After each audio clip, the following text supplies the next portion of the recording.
अस्सलाम वालेकुम व्यूअर्स, आप देख रहे हैं कलम कैमरा स्पेशल और मेरे साथ आज एक बहुत ही जबरदस्त पर्सनालिटी मौजूद है। और मैं रिकॉर्डिंग से पहले भी उनसे बात कर रही थी और उनको बता रही थी कि उनके कुछ कैरेक्टर्स ऐसे हैं कि जिनको मैंने हमेशा पब्लिकली जाकर भी अप्रिशिएट किया है, उनसे किसी भी किस्म की सलाम दुआ या जान पहचान से पहले, जस्ट बिकॉज वो जिस कैरेक्टर को करती हैं वो उस कैरेक्टर को ऐसे अपना लेती हैं कि फिर उसके बाद आइडेंटिटी जो है ना उनके साथ। और इस चीज का मैं एविडेंस के साथ इस बात को इंटरव्यू में मैं प्रूव भी करूंगी कि वो जिस कैरेक्टर को अपना लेती हैं फिर बाद में उसको आगे जारी रखना थोड़ा सा मुश्किल हो जाता है। हमारे साथ मौजूद है आई would say that an actor par excellence Faiza Hasan ने हमें ज्वाइन किया है। अस्सलाम वालेकुम Faiza, thank you so much for your time. बहुत शुक्रिया। वालेकुम अस्सलाम। अच्छा, बहुत सारी चीजें हैं जिन पर मैं आपसे बात करूंगी, लेकिन जब हम इस तरह के इंटरव्यूज करते हैं तो जो हमारे व्यूअर्स होते हैं उनको बड़ा इंटरेस्ट होता है, एक दो चीजें बड़ी टिपिकल सी हैं जो पता करने में कि आपने कैसे अपना करियर शुरू किया या how did you figure it out कि आपके अंदर एक एक्टर है और आप एक्टिंग करेंगी, कर सकती हैं। नहीं, प्लान कुछ भी नहीं था। मैं उस वक्त पढ़ती थी और of course like any any student आपको पैसों की तो बहुत जरूरत होती है। हाँ। तो मुझे भी बस पैसों की जरूरत थी। मैं उससे पहले जॉब करती थी और साथ में पढ़ाई। तो फिर मेरे एक फ्रेंड थे, उन्होंने मेरी कुछ तस्वीरें की थी, वो शौकिया फोटोग्राफर थे। तो बस फिर वो उन्होंने पोर्टफोलियो मॉडलिंग एजेंसीज को दिखाया, जो एडवर्टाइजिंग एजेंसीज होती है। हाँ। और फिर मुझे एक इश्तिहार की ऑफर आ गई। अ, इतना अच्छा अमाउंट था कि मैं हैरान रह गई।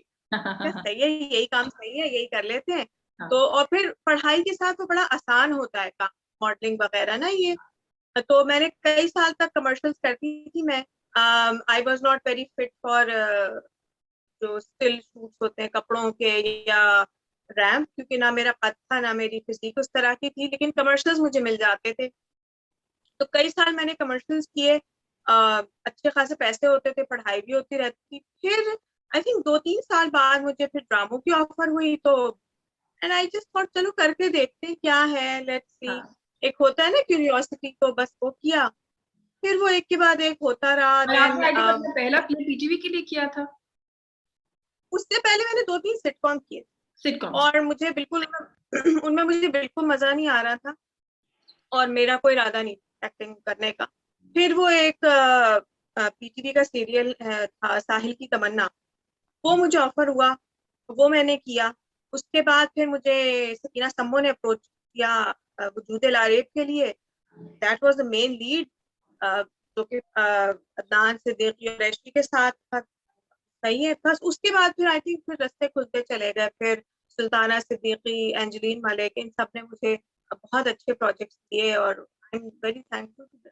अच्छा, any one of your projects, I am sure जब भी आप लोग कोई नया प्रोजेक्ट कर रहे होते हैं it has to be very close to your heart और हर किसी की अपनी जगह होती होगी, लेकिन कोई ऐसा प्रोजेक्ट जो अभी तक आपसे आप समझती हैं कि आपका बहुत ही बेहतरीन एक्सपीरियंस भी था और आप उसके रिस्पॉन्स से भी बहुत मुतमईन है। असल में मेरा ये कह नहीं सकती, क्योंकि मैं अपने किए हुए प्रोजेक्ट जो उनको उंगलियों पे गिन सकती हूँ, इतने सालों में मैंने इतने कम किए हैं। तो वो सारे मुझे बहुत अच्छे लगते हैं जब भी मैं उनको करती हाँ। हूँ। हाँ, एक एक होता है ना पर्सनल आपकी पसंद, एक किसी स्क्रिप्ट की।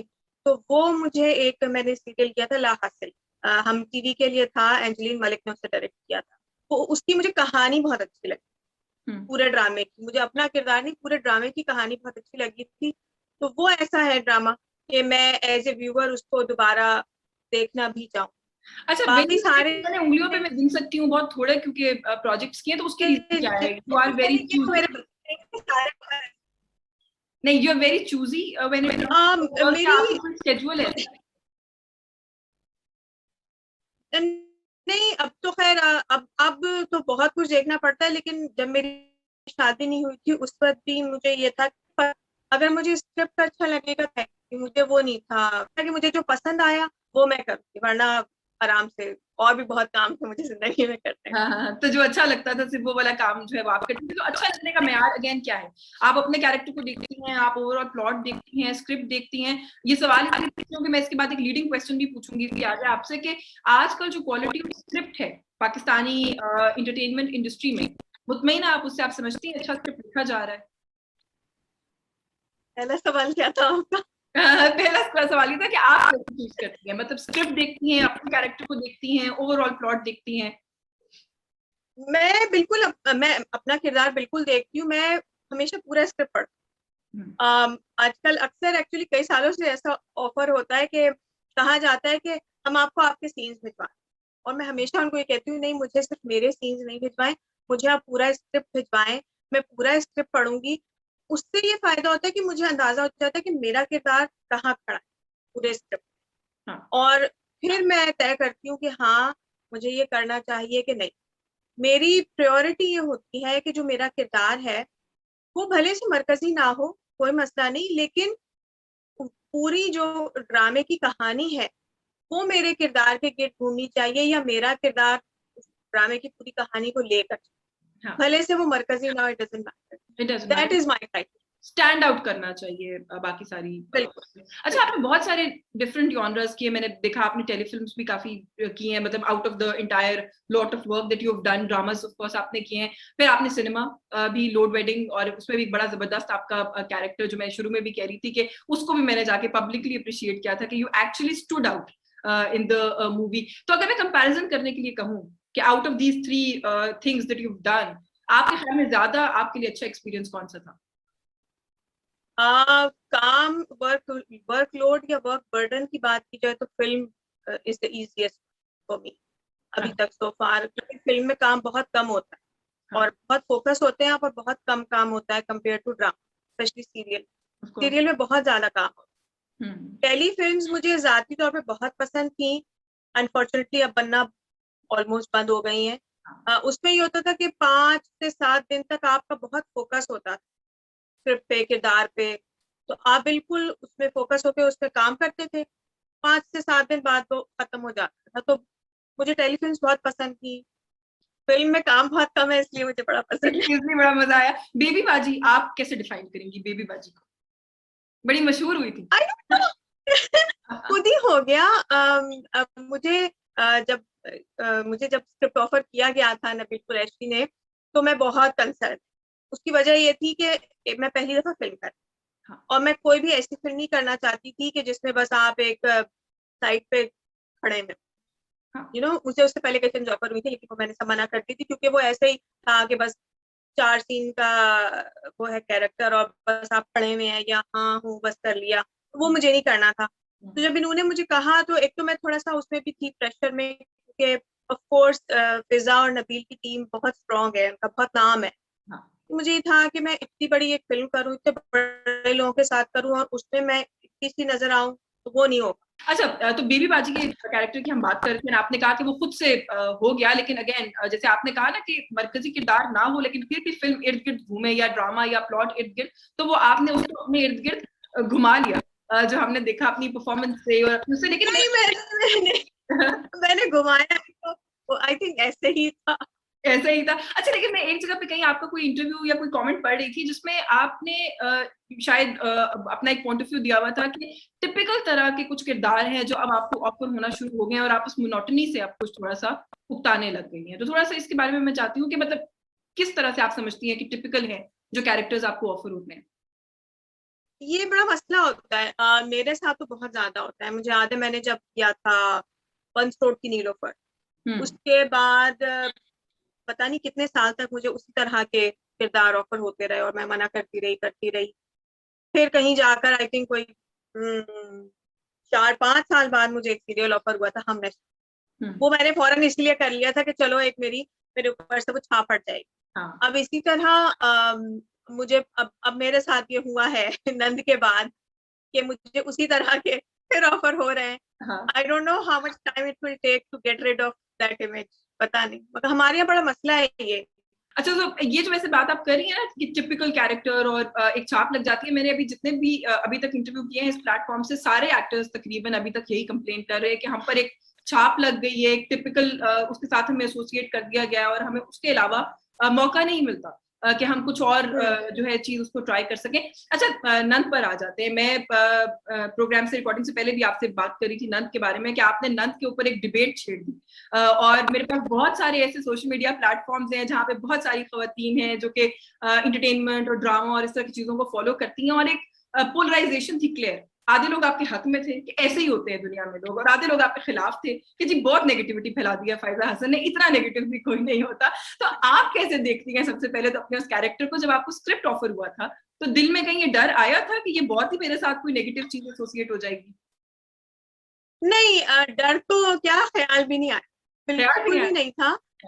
नहीं, मैं आई डोंट नो, आई थिंक मेरे ख्याल में हमारी पब्लिक बड़ी समझदार होती है, और वो कभी भी अगर पब्लिक को अंदाजा होता है कि कौन जाती जिंदगी में अदाकार किस तरह, काफी हद तो मुझे पता है कि पब्लिक जितना मुझे जानती है, तो पब्लिक मुझे कभी वो नहीं करेगी, गालियां नहीं देगी जाती तौर पे फायदा हासिल कि ये क्या है और क्या वो।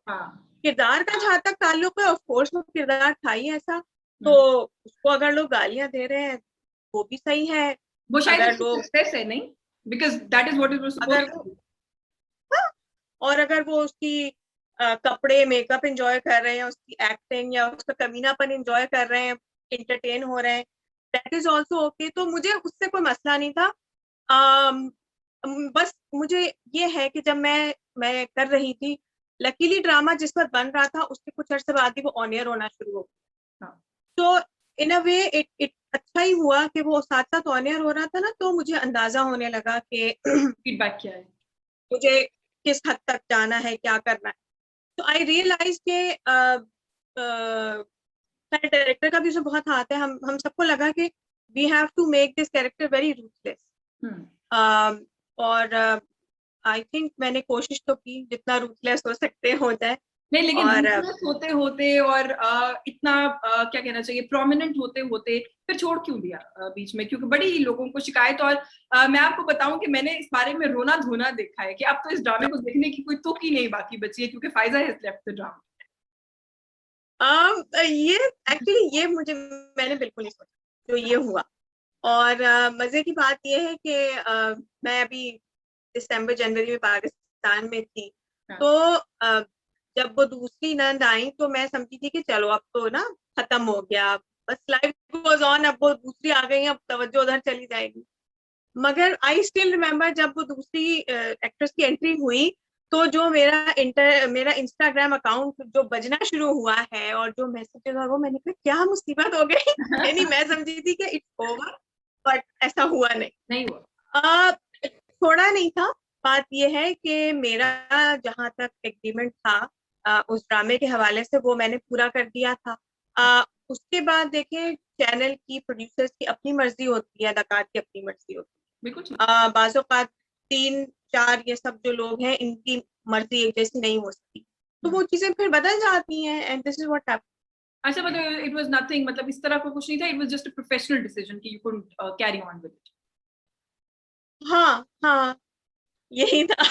अच्छा, आपने कहा मेरा इंस्टाग्राम बजना शुरू हुआ, वो जो रिस्पांस था उसने कितना ओवरवेलम किया? क्योंकि आपको जिन्होंने रिप्लेस किया वो सीनियर अदाकारों में शुमार होती हैं, अदाकाराओं में, और उनका एक अच्छा, उनके भी अपनी एक अच्छी रेपुटेशन है, लेकिन वो उस तरह से टेक ओवर नहीं कर सकती उस प्ले को।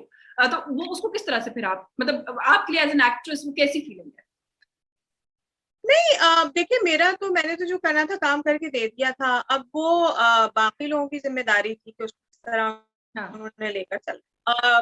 कुछ किस्मत होता है, कुछ नसीब होता है, लेकिन सबसे ज्यादा बड़ी बात ये होती है कि अगर उनकी जगह मैं भी किसी को रिप्लेस कर रही होती ना, तो शायद मैं भी वो ना हो पाता, या एक डिबेट छिड़ जाती, क्योंकि लोग जिसके साथ, जिसको शुरू से देखने के आदी होते हैं ना, उसके बाद वो चेंज करना उनका परसेप्शन, या जो जिसको आदी हो, वो थोड़ा मुश्किल हो जाता है। वो associate, but I am very happy कि अगर वो आए, अगर मेरे बाद कोई आया तो वो आई, क्योंकि वो बहुत अच्छी एक्ट्रेस है। मैं उनके काम की खुद बहुत फैन। हाँ नहीं, of course she is one of the जो सीनियर लोग अब मेरे ख्याल इंडस्ट्री में काउंट होते हैं करियर और एक्टिंग पॉइंट ऑफ व्यू से, वो उन लोगों में उनका शुमार होता है जिन्होंने आपको रिप्लेस किया। लेकिन ये सवाल मैंने जरूर पूछना था, क्योंकि अगर ये मैं सवाल ना पूछती तो मुझे देखने वालों से जो है ना वो मुझे खासी डांट पड़ जानी थी कि ये क्यों नहीं पूछा कि मैं कई लोगों को ये कहती हूँ कि देखिए, नंद जो है ना, गौहर इज लाइक, उसको आप as a Pakistani James Bond treat करें। जिस तरह जेम्स बॉन्ड चेंज होता रहता है ना, हाँ, इस तरह गौहर चेंज होती रहती है। इसी तरह गौहर चेंज होती रहती है। तो just take it like that. आखिर हम भी तो नन के बारे में बड़ी एक कमेंट जरूर और लेना चाहती हूँ आपसे कि जो इस तरह के स्क्रिप्ट्स होते हैं, आपका मैंने एक और जगह पे पढ़ा कि आपने कहा कि जो नंद में दिखाया गया है उसमें कोई ऐसी आउट ऑफ द बॉक्स चीज नहीं है, ये सोसाइटी में होता है इसलिए उसको दिखाया गया है। सोसाइटी में डेफिनेटली होता होगा, वी नॉट काउंटरिंग दैट, लेकिन एक सवाल ये जरूर आता है लोगों के जहन में कि जहाँ पे सोसाइटी में जो नेगेटिविटी होती है उसको एड्रेस करने के लिए आपको पॉजिटिविटी लेकर आनी चाहिए या उस नेगेटिविटी को ही उभार कर और प्रमोट करना चाहिए। मैंने कुछ लोगों को ऐसे कमेंट्स करते हुए भी देखा कि नन देखने से आइडियाज मिलते हैं कि ससुराल में लोगों को कैसे तंग किया जा सकता है, जो लोग आपके नीचे आते तो ये जो एक कॉन्सेप्ट है कि आप लोगों को तरगीबें देते हैं, आपसे मतलब स्क्रिप्ट लिखने वाले, ये इसको किस तरह से देखती हैं? देखिए ये ना सबके अलग अलग पॉइंट ऑफ व्यू। हो सकता है कि जो आपकी बात कह रही है ये सही। दूसरी चीज ये भी है कि इस तरह की हरकतें होती रही हैं। सच्ची बात है, जब मैंने ये स्क्रिप्ट पढ़ा था ना तो मुझे तो एक्टिंग वाइज बहुत अच्छा लगा था, मैंने कहा था मैं कर दूंगी। मगर जब मुझे याद है पहली किस्त ऑन एयर हुई तो लोगों ने नीचे जो कमेंट लिखने शुरू किए यूट्यूब पे, तकरीबन 60% लोगों ने ये कहा था कि उनके यहाँ फैमिली में इस तरह का कुछ हुआ है, या उनके जानने वालों में, या उनकी अपनी नंद ऐसी थी। तो इसके तो मैं बड़ी हैरान हुई ये पढ़कर कि अच्छा वाकई में ये होता है। उससे पहले मुझे लगता था कि it's just a piece of fiction है, होता नहीं है, बस बना लिया है। तो लोगों ने जब बताना शुरू किया तो आई रियलाइज कि अच्छा वाकई में इस तरह का होता है, लोग हैं इस तरह। अब असल में हमारे यहाँ लोग मुझे लगता है कि स्क्रिप्ट को खैर हर एक का एनालाइज करने का तरीका अलग होता है। अगर आपने ड्रामा को ढंग से फॉलो किया हो और गौर से देखा हो तो ठीक है, गौहर का किरदार बहुत बुरा था और वो बहुत बुरा कर रही थी, लेकिन जो अच्छे किरदार थे उन वो भी तो देखे ना कि वो क्या कर रहे थे, और आखिर में हुआ क्या अंजाम, और आखिर में यानी कौन ज्यादा आराम से रहा, किसकी जीत हुई, कौन अच्छे तरीके से रहा। हाँ, तो जो मैसेज है ये मैसेज को आप आई थिंक मेरे ख्याल में इसमें बहुत सबक आमोज था। अच्छा, उस पॉइंट ऑफ व्यू से। अच्छा, पाकिस्तानी ड्रामास के अंदर औरतों का रोना धोना कब बंद होगा, कभी होगा?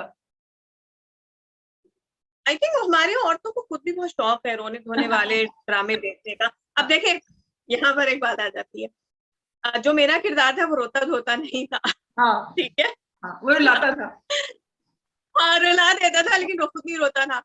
उस पर भी लोगों को बड़ा एतराज था। हाँ, तो कि ये रो क्यों नहीं रही, इसके साथ बुरा कुछ क्यों नहीं हो रहा। तो आई थिंक कोई भी किसी हाल में खुश नहीं रहता। मुझे वैसे बड़ी खुशी थी कि दिस इज द कैरेक्टर जिसमें मुझे रोना नहीं है, हाँ, कोई मैं मजलूम नहीं हूँ, कुछ नहीं है। मगर उस पर भी लोगों को एतराज है। तो I think all over the world रोने धोने वाले किरदार औरतों को अट्रैक्ट करते हैं। नॉवेल्स में भी इस तरह के किरदार होते हैं। आई थिंक कहानी और आई थिंक कहानियां ऐसी शायद जो है वो लोगों को अट्रैक्ट करती हैं। कोई ऐसा किरदार जो आप चाहती हैं, कोई ऐसा टाइप ऑफ वर्क जो आप चाहती हैं कि आपको ऑफर हो तो आप करना चाहती हैं, आपको लगता है कि अभी तक नहीं कर सकती, मौका नहीं मिला? मुझे खैर वो तो बड़ी जाती सी बात है। मुझे जाती तौर पे आसमा जहांगीर जो थी वो मुझे बड़ी पसंद। हाँ, तो मेरी बड़ी ख्वाहिश है कि मुझे कभी उस तरह का किरदार मिले तो मैं जरूर करना चाहूंगी। मुझे वैसे भी आई डोंट नो समहाउ लोगों को लगता है मैं शायद बहुत एग्रेसिव टाइप की हूँ, तो मुझे अक्सर एग्रेसिव किरदार मिलते हैं। हाँ, हाँ। बट मुझे जाती तौर पे मेरी बड़ी ख्वाहिश है कि आसमा जहांगीर वॉज अ जैसा ग्रेट वुमन, किरदार लिखा कोई जाए। कोई शक नहीं, उनकी बड़ी कंट्रीब्यूशन है जब हम पाकिस्तान में ह्यूमन राइट्स की बात करते हैं, इसमें कोई शक नहीं है। तो अगर कोई इस तरह का कैरेक्टर हो तो यू वुड वांट टू। कोई ऐसा फेवरेट को स्टार जिनके साथ काम किया बहुत मजा आया, होता है ना आपकी एक अच्छी लाइज ऑन हो जाती है कुछ लोगों के साथ? मेरे ख्याल में मैंने अब तक जितने भी अदाकारों के साथ किया है, जितने भी मेल एक्टर्स हैं उनसे मेरी बहुत दोस्ती हो जाती है। जो फीमेल एक्ट्रेसेस होती हैं वो बस ऐसे ही रहते हैं। बट मेल एक्टर्स मेरे आई थिंक सारे जितनों के साथ किए सारे दे आर गुड फ्रेंड्स, और उनसे गपशप बातचीत बड़ी अच्छी रहती है। I think they are all my. So is there any upcoming project जिसमें हम एक्सपेक्ट करें हम आपको जल्दी देख रहे होंगे, या फिलहाल you not working on anything? अभी तो कुछ भी नहीं, क्योंकि मुझे जो कुछ भी ऑफर हुआ था वो मैं बिल्कुल नहीं कर सकती। वही मैंने आपको कहा ना कि वो मैं अब जो कुछ मैंने कर लिया सो कर लिया, मैं दोबारा उस जैसा कुछ और नहीं करना चाहूँगी। So I am waiting for something new, new. Something new to come up. तो फिर जाहिर है आई एम श्योर कि ये कुछ चीजें होती हैं, कुछ टैग्स होते हैं जो बेहतर ही होता है कि इंसान अगर कोशिश करके खुद से उतार ले। आखिर में मुझे सिर्फ ये बता दीजिएगा कि फायजा हसन जो है वो असल जिंदगी में कैसी हैं? ग्लैमरस हैं? क्या इस चीज को बहुत वो रखती हैं कि आई एम एन एक्ट्रेस, और you know do you have that air about you, या बड़ी सादी सी हैं और घरेलू सी हैं, घर के काम खुद करती हैं? नहीं, मैं तो हर सारे घर के काम खुद ही करती हूँ, जो जानने वाले भी हैं उनको भी पता है। I even don't like to discuss my work with other people. हाँ मगर मसला ये होता है कि लोग आपको याद दिला देते हैं कि आप एक्ट्रेस हैं। हाँ हाँ समटाइम्स आप बहुत नॉर्मल रहने की कोशिश कर रहे होते हैं लोगों के दरमियान, लेकिन लोग आपको याद दिला देते हैं कि आप एक्ट्रेस हैं। हाँ, आई फिर नो आप कुछ नहीं कर सकते। I know. मगर वैसे मेरी कोशिश होती है कि मैं, क्योंकि ये काम है और एक नॉर्मल जिंदगी एक अलग चीज है, काम को और घर की जिंदगी को मैं मिलाने के कायल नहीं। मैं बहुत फासला रखती Of course, of course. बहुत शुक्रिया आपका Faiza, thank you so much. It was an absolute pleasure having you on the programme. बहुत अरसे से मेरी ख्वाहिश थी कि आपके साथ थोड़ी सी गपशप की जाए, तो आज आपने वक्त दिया, थैंक यू सो मच, बहुत शुक्रिया। बहुत हमारे साथ फायजा हसन मौजूद थी और मैंने कोशिश की कि कुछ इंटरेस्टिंग एस्पेक्ट्स जिनके हवाले से मैं देखती हूँ कि फायजा को लेकर डिस्कशन होती है, उस पर उनसे बात की जाए। वो कि आपको ये सेगमेंट पसंद आया होगा। Thank you so much for watching the programme with us.